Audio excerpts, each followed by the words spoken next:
De volta com o Educador Entrevista, nós vamos falar um pouquinho a respeito do Instituto Chuí, na companhia do próprio, né? Vou até pegar o nome completo para o pessoal saber, né? Marco Aurélio Pegolo dos Santos. Chuí, gratidão pela participação.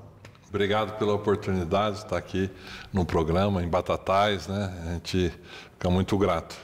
E a Natália, que é nossa parceira aqui, quase institucional do programa. Gratidão pela participação, Natália. Obrigada, boa tarde a todos. Vamos falar um pouquinho do Instituto Chuí, né? Como é que surgiu a iniciativa, a ideia de criar esse instituto?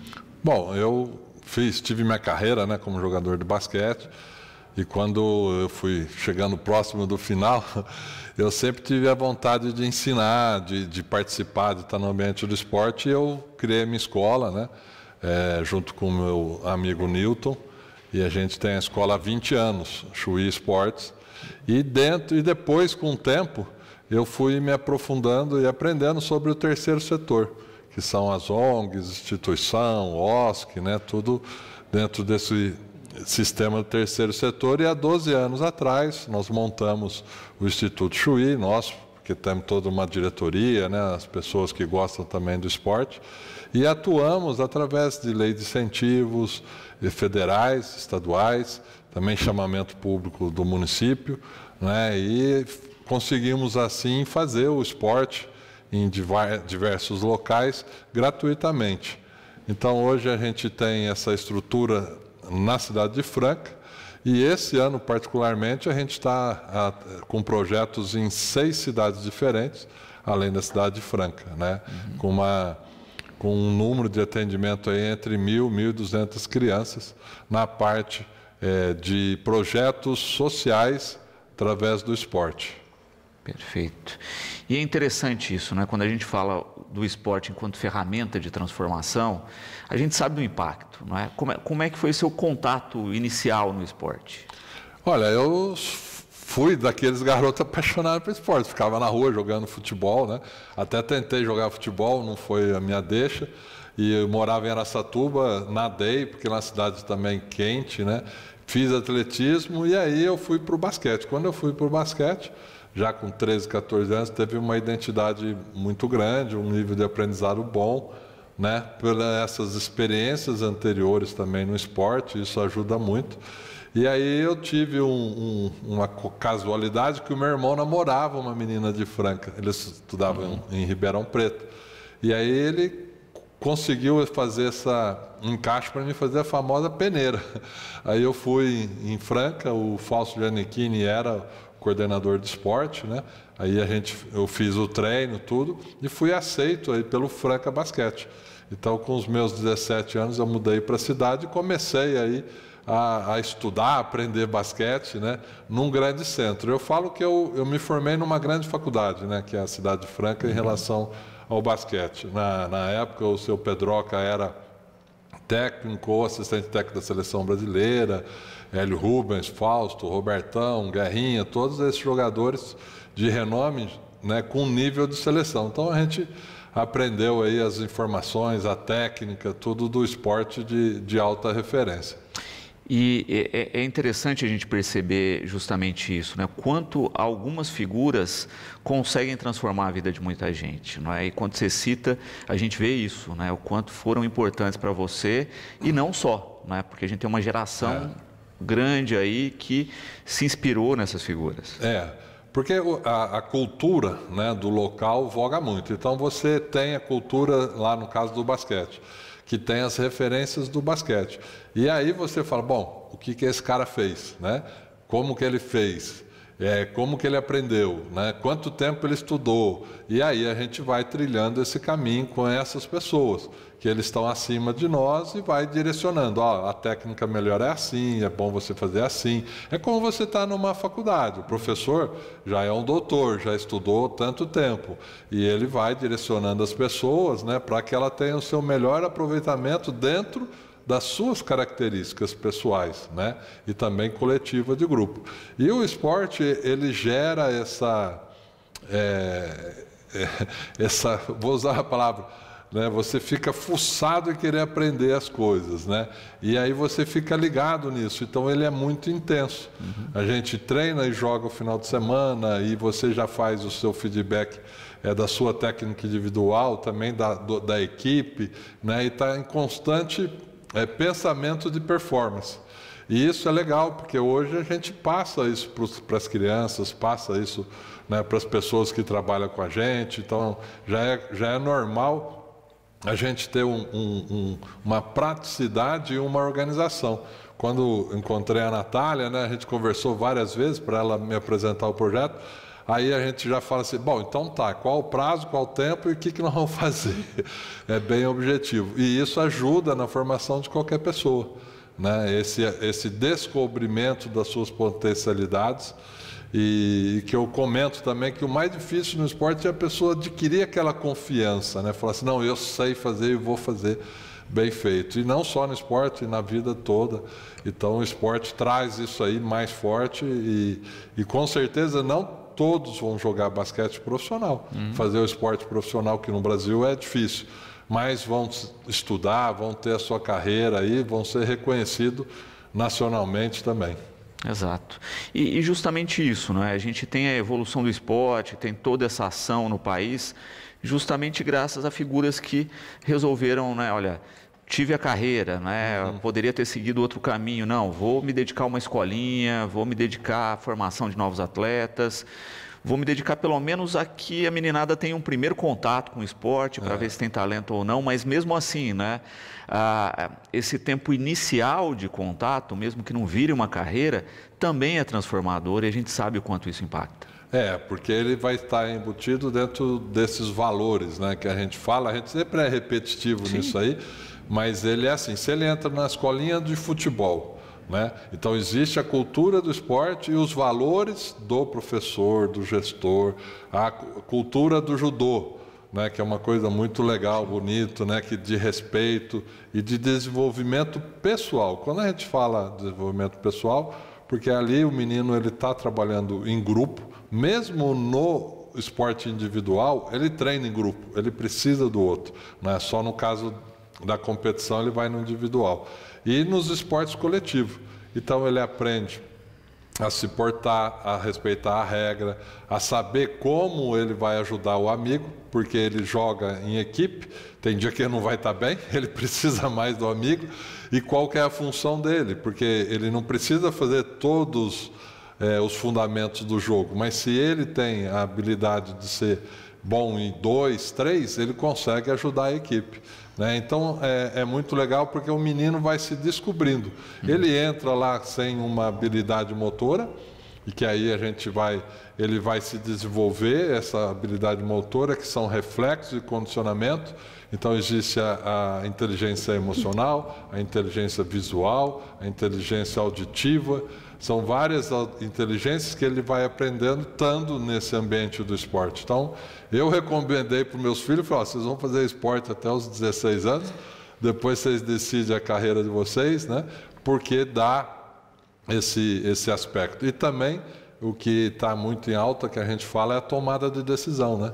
Então, a cada 2 segundos, 3 segundos que você passa a bola, toma uma atitude, você tem que medir essa sua decisão, se ela é proativa, se ela teve um resultado positivo, e se teve um resultado negativo, você tem que se reorganizar em 2, 3 segundos para enfrentar o próximo lance. Então é bem dinâmico e eu recomendo aí para todos como parte da educação. Como é que surgiu essa ideia, Chuí, de agregar aí dentro das ações o meio ambiente?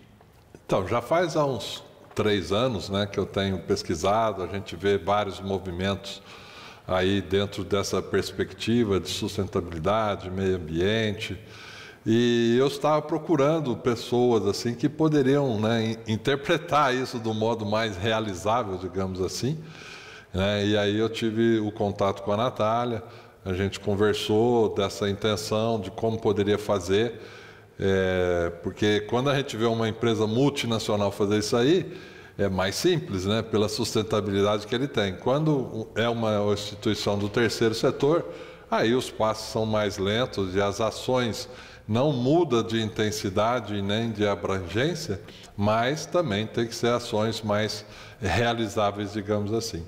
E depois dessa conversa com a Natália, né, eu vi que o Instituto é possível realizar essas ações, estar dentro de um quadro de sustentabilidade, e a gente desenvolveu esse programa, a princípio até o final do ano, com todos os meses a gente tendo ações, às vezes de um workshop, às vezes com os alunos, às vezes online de informação, né? Mas a gente construiu. E dentro dessas ações, a primeira que veio é a gente realizar um torneio carbono neutro, né? Porque o Instituto já realiza há 8 anos, essa é a 8ª edição do Torneio Internacional de Basquete de Franca, para meninos de 12, 13, 14, 15 anos.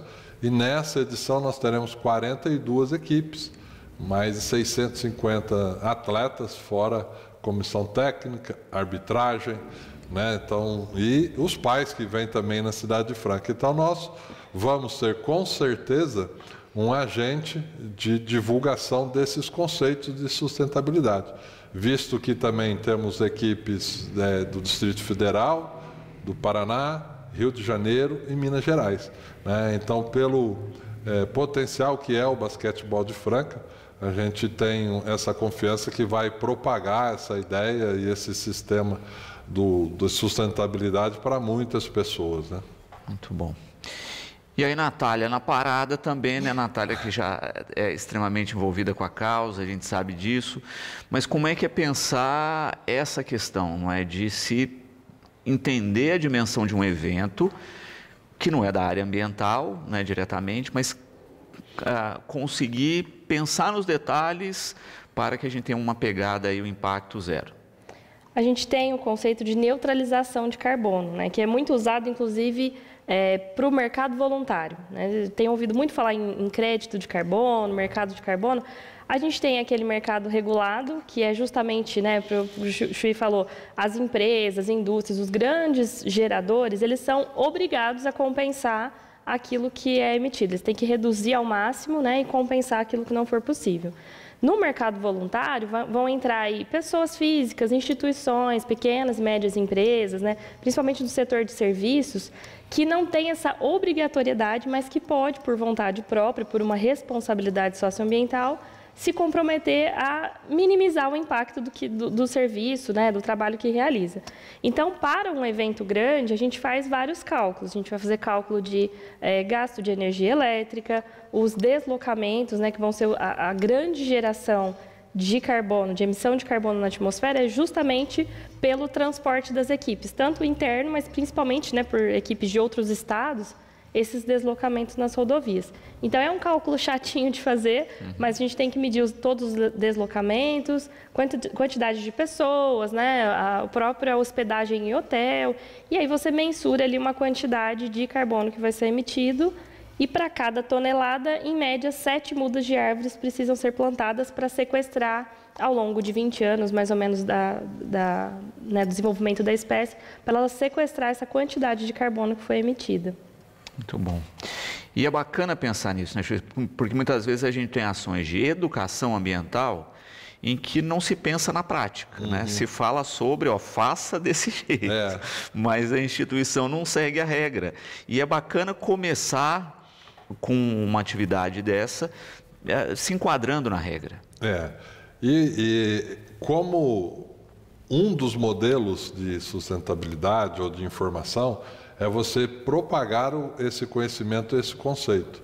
E nós acreditamos que o esporte, essa divulgação vai ser muito rápida e abrangente, né? Então, se a gente fala assim, olha, nós vamos ter meninos de 13 a 15 anos que vai escutar esse tema, que vai aprender algo, que vai contribuir com o planeta daqui a 20, então quando ele estiver lá nos seus 30, 40, provavelmente o planeta ou já explodiu ou vai estar melhor do que está, né?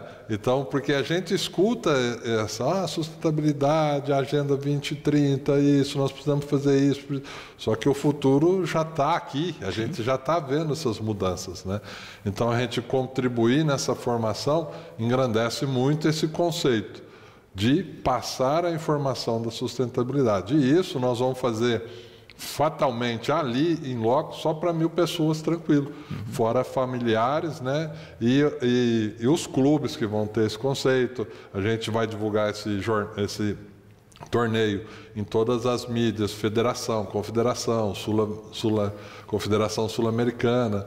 Então vai despertar esse tema, né, para muita gente. Porque também, né, já tem um impacto do torneio relevante. E aí acaba sensibilizando também aí a causa. Então, os próprios acontecimentos, né, que estão acontecendo aí no planeta todo, né, vai trazer esse foco e essa mudança aí vai ocorrer. E dentro, né, da ONU lá, nós temos como que fala, Natália? Tem o quadro do esporte para ação climática, que é uma ação que surgiu dentro de uma das COPs, né, da COP 26, que é justamente um compromisso do esporte para essa temática. E aí são 2 ações que eles pedem, né, para que você tenha esse comprometimento prático de reduzir as emissões de carbono em até metade e depois também compensar aquilo que não for possível, que é no caso dos deslocamentos a gente não consegue evitar. Então, fará a compensação. E, por outro lado, transformar o esporte justamente nesse agente de educação climática, né? Então, os clubes, os atletas que são muito admirados pela juventude, pelas crianças, né? Aproveitar a voz do esporte para divulgar também essas urgências climáticas que a gente vive, né? Então, o programa de sustentabilidade do Instituto ele está pautado na Agenda 2030, mas também nesse quadro do esporte para ação climática. E de fato, né, a gente vê que a questão climática ela impacta todos, impacta sem dúvida o esporte. Não é? A gente viu essa questão do Sul, não é? Que equipes esportivas que estavam aí se preparando para Jogos Olímpicos, para uma série de ações, abriram mão disso para poder socorrer amigos, familiares, etc.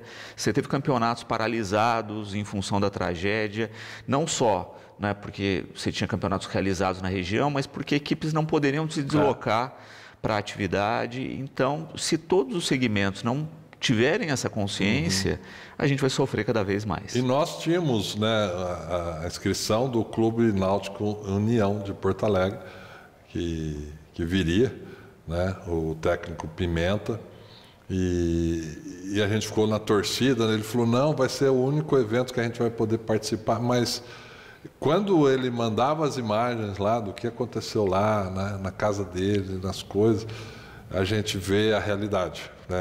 Você olha na televisão, parece que ainda tem um filtro ali, não entra na gente. Né? Mas quando ele falava, conversava com ele contava, eu falava, gente, não tem, né, referências para a gente falar, não temos palavras, a gente só lembra que a gente tem que apoiar e ajudar. E é uma forma aí, né, que pode ser pequena, mas ela pode ser muito relevante quando a gente está falando de educação continuada para esses meninos de 12 a 15 anos. Fábio, parabenizando pela iniciativa e perguntando a respeito do campeonato em si, né? Como é que está todos os preparativos aí, no sentido também de inscritos, né, de projetos, como tem sido a participação. Tá. Esse torneio que a gente fala que é o torneio da cancheira, da categoria de base, né, a gente faz o convite em aberto desde janeiro, nós estamos lidando com essas equipes, e são equipes que elas devem, no mínimo, estar federadas, jogando a federação, para a gente manter, né, esse nível competitivo. Então, nós temos inscrito a equipe do Minas Tênis Clube, que é um clube de referência olímpico de formação, né? Temos do Bauru, que é de formação de basquete, Paulistano de São Paulo. Na cidade de Franca nós temos as equipes representativas, temos a equipe de Londrina, né, do Clube Italia. É a primeira vez que vai vir um clube vizinhança, e todas essas equipes jogam as suas campeonatos estaduais. Né? Então tem a oportunidade aqui de estarem entrosando, tendo essa experiência de jogar com equipes diferentes lá do torneio do estado que eles representam. Muito bom. E, Natália, acho que também é uma oportunidade grande aí, a gente até falava disso no intervalo, né, de divulgar, porque, querendo ou não, essas equipes vêm para Franca, né, você tem gente de todo canto, e que vão conhecer um pouco da ação e, né, de tudo que foi planejado para fazer dessa forma. Isso, eu falo que a comunicação é um pilar essencial do trabalho com sustentabilidade, porque também não adianta só fazer, né? Quando a gente olha o cenário de empresas que têm a obrigação de fazer, eles investem muito dinheiro e muitas vezes fica naquela questão só financeira. Olha, eu paguei, né? Que é o que acontece com o crédito de carbono. Eu não dei conta de zerar as minhas emissões, então eu compro para continuar emitindo e minhas atividades continuarem funcionando. Quando a gente vai para o terceiro setor, a gente tem uma outra responsabilidade, né? É um engajamento diferente e é justamente uma oportunidade de multiplicar esse olhar, essa sensação, essa percepção, né, do que está acontecendo ali na prática. Então, até foi uma coisa que eu falei para o Chuí, a gente poderia ter feito esse cálculo e comprar créditos de carbono que seriam investidos em qualquer outro espaço. Mas a prioridade foi fazer o plantio em Franca, fazer parceria, né, com a instituição de Franca, com um espaço em que as pessoas consigam ver ali o resultado da ação. Porque eu acho que é transformador, é muito diferente a gente ficar no discurso, né, explicando que é importante a sustentabilidade e você colocar a mão na massa, né? Então, o plantio em si ele vai ser feito no final do ano, por conta do regime de chuvas, mas nós faremos um plantio simbólico de uma muda, né, durante o torneio, para justamente ter esse contato e marcar esse momento que vai ser um divisor de águas aí para as ações do Instituto, pensando agora com essa responsabilidade socioambiental já dentro aí de todas as ações daqui para frente. Muito bom. E, Chuí, eu acho que é marcante isso, né? Porque, querendo ou não, é uma sementinha que vocês estão plantando, não só das mudas das árvores aí, mas em quem participa do campeonato e que pode levar esse modelo para as suas ações de rotina. E se a gente, né? A gente sempre fala, o esporte é educação, o esporte é saúde. Então, nós estamos trazendo um tema relevante em termos de educação, né, e de conhecimento, né, pessoal dele, para ele lidar com o ambiente que ele vive. Então, ele como jogador, ele tem um ambiente que é a equipe dele, todo sua cultura local. E agora nós estamos dando um conceito para ele, informação, né, plantando uma sementinha de um outro tipo de ambiente para ele. Que aí a gente realmente está falando, o esporte é educação, né, é cultura e é saúde. A Antônia aqui parabenizando, não é, pelas ações e pelo trabalho, e coloca justamente isso, não é, que é uma ação também de médio e longo prazo, e destaca aqui uma questão bacana, né, que ele teve um professor ligado ao futebol, não é, no campinho de várzea em que ele jogava, em que os meninos reclamavam do sol, né, no campinho, e que eles juntos plantaram as árvores que, né, quando o filho dele foi jogar é que já existia a sombra, né? Então a gente tem que começar a pensar dessa maneira, né? Isso, é um bom exemplo também para ser dado, né? Já existem esses movimentos às vezes individual, isolado, né? E o nosso aqui que a gente tem essa expectativa que ele seja mais abrangente pelo número de pessoas que a gente vai envolver, né? Perfeito. Falando em envolvimento, Rogério e Natália parabenizando aqui pela iniciativa e perguntando dessa conexão, né? O que foi envolvido aí, né? Viveiro de mudas, local para plantar, quais são os parceiros do projeto? Bom, a gente não pode divulgar ainda o local do plantio, né? Mas é uma instituição de ensino, uma instituição pública que também vai potencializar essa ação, vai dar publicidade para isso.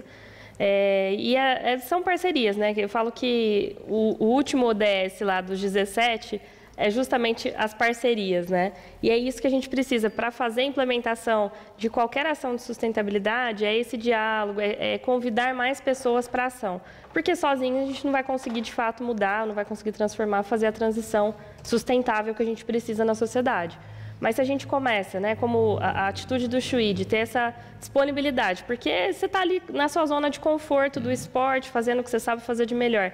E aí você desenvolve essa responsabilidade, falando, não, eu preciso atuar nessa outra área. O que ele fez foi buscar parceria, né? Então, são essas ações que começaram, e eu também tenho os meus contatos e fui buscando mais parceiros. Então, a gente vai formando uma rede, isso é muito potente, é muito importante na área da sustentabilidade, é ter parcerias e pessoas lutando, né, em conjunto. Mas a gente não comenta agora, né, porque não é uma promessa isso, mas se ele seguir nos nossos canais digitais, ele vai ver lá, né, o dia da plantação, como vai ser, quem vai ser, porque isso aí também já está tudo organizado, né, e documentado. Perfeito. E é bacana ver isso, né, Chuí, porque amplia, né? E é uma questão também interessante no sentido de não é só plantar, né? É selecionar a muda correta, né? A muda tem que ter a ver com o local que vai ser plantado, com a nossa região, tem que ser nativa, tudo isso, às vezes a gente nem faz conexão do tanto que a gente aprende com um processo desse. E é que eu falo, eu não gosto de falar porque eu estou aprendendo, então às vezes eu erro um termo ou outro, eu falo... Vamos lá, Natália, fala você, mas nós temos o local lá que ele faz parte da... É uma área de cerrado. A área de cerrado, então... né, que sofreu queimada, nessas queimadas até que teve em Batatais, então precisa, como é uma área delimitada, vamos ter pessoas para cuidar disso aí, não só na plantação, mas durante esses 2, 3 anos, né? Então a gente acredita que essas árvores realmente vão crescer. Então as coisas aconteceram de um modo muito positivo e que nos dá essa confiança, né, da entrega desses plantios e do crescimento das árvores. Muito bom. Mais um rápido intervalo, na sequência o último bloco aqui na companhia de Natália de Chuí, né? Você pode continuar interagindo 3662-6002 ou pelas redes sociais. Nós voltamos já.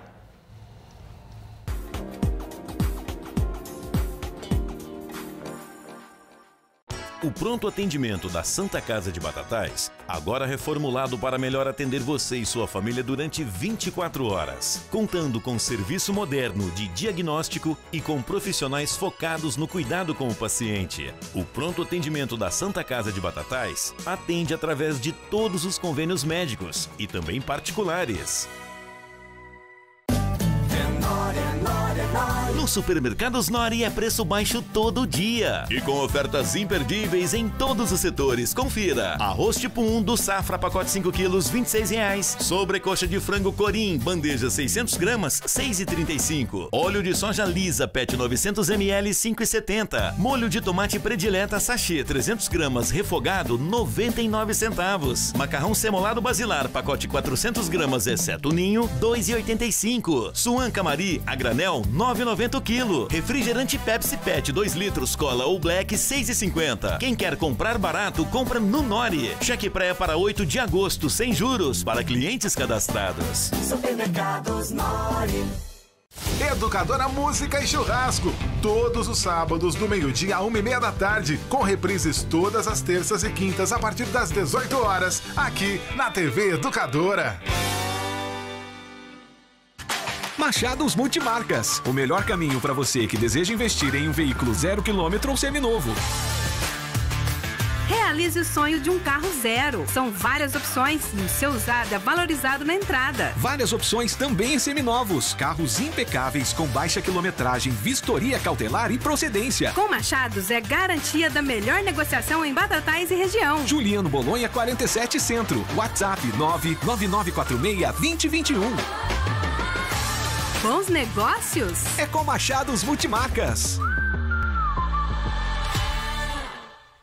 Construlíder Santa Rita é só satisfação. Construlíder Santa Rita, parceria forte para quem constrói. Atendimento atencioso com toda a orientação que você precisa. Construlíder Santa Rita ao seu lado pra valer. Construlíder Santa Rita, confiança de quem está há vários anos no mercado, com as melhores marcas, preços e condições de pagamento. As melhores marcas pelo menor preço. Construlíder Santa Rita. Tudo para sua obra e seu lar. Construlíder Santa Rita, o campeão da economia.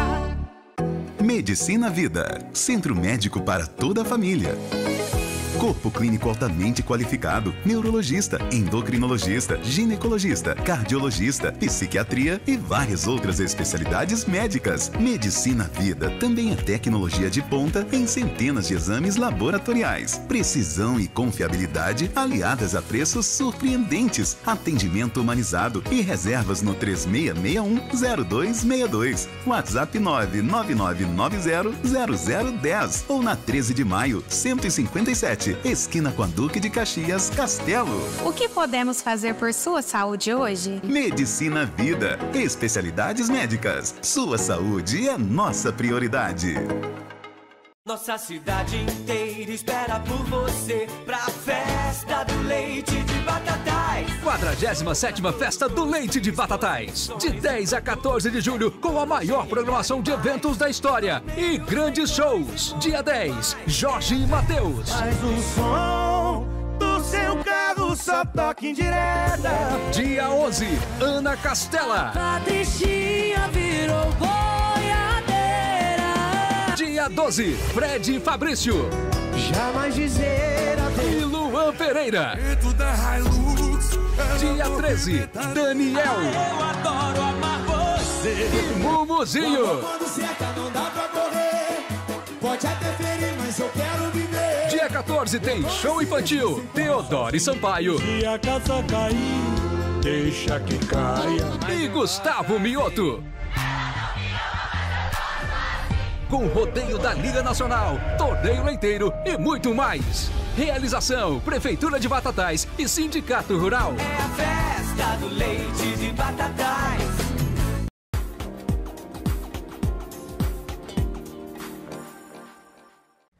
De volta com o Educador Entrevista, quinto bloco aqui na companhia de Chuí e Natália. A gente falando aqui a respeito de esporte, meio ambiente, uma ação fantástica do Instituto Chuí. E Chuí, falando aí, né, do passo a passo das ações, você falava aqui no intervalo que, além de tudo, vai ter palestra para a meninada aí que participa, né, do torneio, para sensibilizar mesmo. Nós, assim, o torneio, ele é de domingo, 14, domingo até sábado. Nós vamos ter 150 jogos na semana, né, em 5 locais na cidade de Franca. E nós já fizemos uma live, né, a Natália e eu, com os alunos, com os atletas, comissão técnica, né, falando um pouquinho já desse tema de sustentabilidade. A Natália já deu uma introdução. E no evento, que começa dia 14, dia 15 nós temos a abertura do evento, que é segunda-feira, todos vocês convidados, às 19 horas, no ginásio Pedrocão, onde nós vamos ter lá também uma fala, a foto que nós vamos fazer, esse plantio simbólico da árvore, né? Nós vamos ter essa menção. E na terça-feira, às 8 horas da noite, a Natália vai dar uma palestra para os atletas, né, no hotel, que a maioria está hospedado lá em Franca, no Hotel da AIM, às 8 horas da noite. E está convidado todos, o público em geral, o pai, a mãe, a tia, né? Nós já estamos preparando essa divulgação, que vai ser o tema relevante do torneio. E no outro dia nós vamos ter outra palestra que vai falar, né, de racismo, de sócio-torcedor, como que está essa relação das pessoas torcerem demais, né, e machucar as outras pessoas. Porque às vezes ele está torcendo num caráter pejorativo da equipe adversária e ele esquece que amanhã vão fazer isso com o filho dele também. Né? Então nós vamos ter também essa palestra que é muito relevante. E na quinta-feira, uma palestra do ambiente do esporte, do professor Adair, falando das motricidades, de como que se faz um atleta virar um jogador profissional. Né? Então a gente volta a falar que a cultura, né, das informações está dentro do programa, do projeto. Muito bom. E de fato, não é, aproveitar um momento como esse para sensibilizar na prática e na teoria, não é? Eu acho fundamental. Né? E muitas vezes a gente tem ainda a dimensão dos eventos como era muito no passado, não é? Que era só, chego lá, participo e volto para casa. Não é? Eu acho o esporte legal, né? Ganhar, perder, o cara ser herói, tudo, mas ele é mais do que isso, né? A gente 3% dos atletas, você vai, vou montar uma equipe com 100 meninos, 2, 3 vão sair. E geralmente a gente não precisa de muita coisa, esse vai naturalmente, né? Então a gente tem que embasar a maioria, dar o aporte à maioria, e sabendo que a atividade física por si só né? E todos os seus benefícios que ela traz para a pessoa já vai dar esse apoio, esse agente diferencial para ele. Então a gente sempre gosta de dar esses conceitos, né?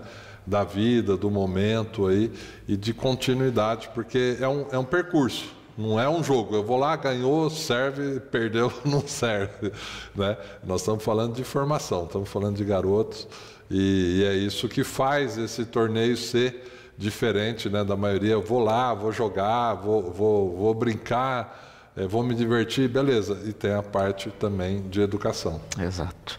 E o que a gente percebe no impacto, não é? Quando a gente pensa nos Jogos Olímpicos, não é? O impacto histórico dos Jogos Olímpicos até hoje, foi uma grande contribuição para o esporte, sim, mas a gente tem aberturas extremamente marcantes por tratarem temas sensíveis, a gente tem gestos dos atletas, né, que denunciaram aí questões fundamentais para o mundo, né, não apenas para os Jogos, a gente tem conexões de povos que muitas vezes são separados, inimigos, aceitos no ambiente, que se reúnem no esporte, não é? Então a gente tem uma série de histórias ligadas ao esporte. Aqui mesmo no nosso museu, né, da Capitão Altamira, né, no centro histórico que fala aí das guerras, de uma guerra que foi paralisada ali por uma partida de futebol. Do nosso amigo Pelé, né? Então a gente tem várias histórias marcantes dessas transformações que o esporte pode gerar e que muitas vezes gerou de maneira espontânea. Né? E se a gente puder colocar essa pitadinha de conhecimento e fazer propositalmente, a gente tem um potencial gigante. E junto no torneio, você fez assim, eu também faço algumas ações, né? Então nós temos o projeto cultural. A gente vai às escolas, fala do torneio, fala de um tema para os alunos desenharem, escrever. O ano passado nós falamos da Adrianinha. Você sabia que em Franca tem uma mulher negra que nasceu aqui no bairro, Adrianinha, jogou profissional basquete, jogou 20 anos na seleção brasileira, morou 6 anos na Europa e jogou na WNBA. E é campeã, e tem medalha olímpica. Nós estamos ativando a cultura. Esse ano nós estamos trabalhando com o tema Franca campeão do mundo. Franca ganhou o campeonato intercontinental no ano passado, né? E ele está agregado ao torneio. A gente faz o 48 horas de basquete. O ginásio Pedrocão, que é o templo do basquetebol nacional, fica aberto para a comunidade ir lá jogar no Pedrocão, onde os jogadores profissionais treinam e jogam, onde sai na televisão, né? Fazemos também o campeonato de 3x3 para a comunidade. Então, nós estamos dentro da semana do basquetebol de Franca, que é uma lei que existe dentro da cidade. Né? Então, nós estamos fazendo esse fomento para o basquetebol da cidade de Franca e que agora, com esse tema, né, que transcende o local, o espaço, né, nós estamos fazendo isso aí para o Brasil todo. Muito bom. Chuí, só tenho que parabenizar a iniciativa, não é? Estamos aqui sempre à disposição para divulgar as ações e esperar realmente, como a gente falou, né, que seja uma semente para outras iniciativas esportivas aí conseguirem congregar todo esse potencial ambiental, cultural, de sensibilização, e espero realmente que a gente continue dando boas notícias a respeito das ações do Instituto. Você está convidado, né, para o evento, todos aqui que estão assistindo, do dia 14 de julho a 20 de julho, nós temos vários desses outros eventos aí que o menino pode ir lá brincar, jogar basquete, né, e assistir os jogos aí que tem vários jogos muito bons tecnicamente, e escutar a palestra da Natália lá. Muito bom. Natália, nossa sócia, gratidão pela participação, parabéns aí, né, por continuar expandindo, não é, essa sensibilização ambiental e esperamos realmente aí, não é, que cada vez mais se amplie a sua área de atuação aí, né, conseguindo fazer florescer tantos projetos bacanas com pegada ambiental. Eu que agradeço, Luciano. Estou bem feliz, né? Porque eu acredito muito na potência do esporte, então acho que vai ser um resultado muito positivo e vai ser inspirador, que é o que eu mais gostaria que esse trabalho fosse, né? Inspirador. Obrigada.